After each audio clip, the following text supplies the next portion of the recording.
À Monsieur Philippe Fay pour le groupe Renaissance. Merci Madame la Présidente, Monsieur le Premier ministre, Mesdames et Messieurs les ministres. Chers collègues, plus de 2 mois et demi après les premières inondations dans le Pas-de-Calais, de nombreux concitoyens sont encore les pieds dans l'eau. De nombreux résidents ont perdu leur maison et les solutions de relogement ne sont pas toujours adaptées. De nombreuses entreprises peinent à retrouver leur activité ou sont définitivement perdues. De nombreux habitants, commerçants, artisans sont encore en attente d'une prise en charge par leur assurance. Nos agriculteurs vivent des moments particulièrement difficiles alors que l'hiver sera encore long, sans véritable solution pour assurer la reprise du travail. Sur le terrain, au quotidien, je partage leur désarroi. Un quotidien marqué également par de nombreuses visites ministérielles et je veux remercier ici les différents membres du gouvernement qui ont pris la mesure de la situation comme vous, Monsieur le Premier ministre, pour votre premier déplacement le jour même de votre nomination. De nombreuses annonces ont été formulées, des solutions d'urgence sont travaillées. Pourtant, nous sommes encore loin du bout du tunnel. Trop de sujets restent en suspens et la détresse a fait place à la colère. Mais aujourd'hui, nous devons faire face en ayant foi en la résilience, la solidarité et la ténacité des habitants du Pas-de-Calais. À ce titre, ils me le disaient encore ce dimanche lors d'une réunion à Montreuil-sur-Mer. Ils souhaitent s'engager, participer, donner leur avis sur l'avenir de leur territoire. Ils ne veulent pas seulement être victimes de ce cataclysme, mais être pleinement acteurs pour que cela ne se reproduise plus ici comme ailleurs. Les élus locaux, dont je salue l'action exemplaire et dévouée, veulent également pouvoir agir, mais avec les mains libres, forts de leur expérience et leur connaissance fine du territoire. Tout cela ne pourra se faire qu'à hauteur d'homme, au sein de comités locaux, regroupant les citoyens, les élus et tous les organismes concernés. Les habitants connaissent leur territoire, les élus locaux connaissent leur territoire.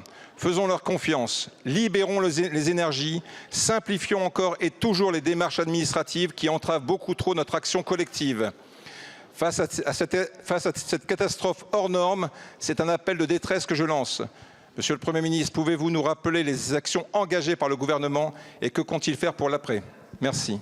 Merci beaucoup, mon cher collègue. La parole est à Madame Prisca Thévenot, porte-parole du gouvernement et ministre en charge du renouveau démocratique. Merci Madame la Présidente.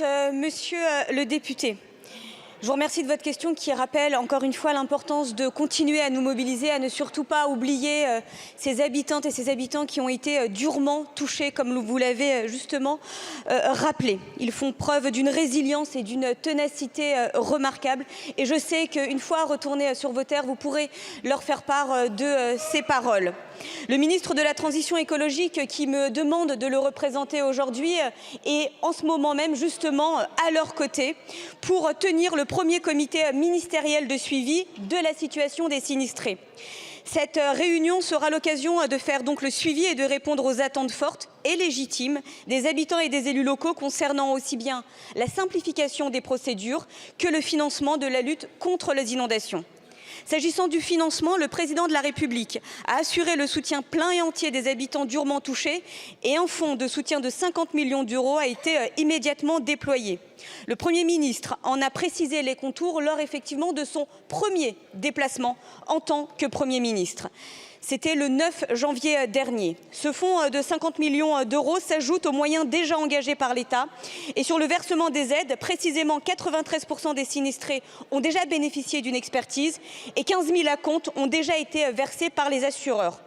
Le gouvernement étudie également des mécanismes supplémentaires pour répondre plus précisément aux besoins des artisans et des commerçants.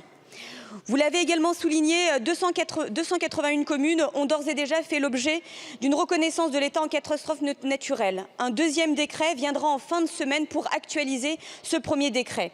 Par ailleurs, oui, le gouvernement est pleinement mobilisé, en premier lieu et en premier chef duquel le Premier ministre lui-même, qui chaque semaine s'assure que l'ensemble des actions engagées soient bien mises en place. Et comme il s'y était engagé le 9 janvier dernier, il se rendra à nouveau sur ces territoires sinistrés début février. Je vous remercie.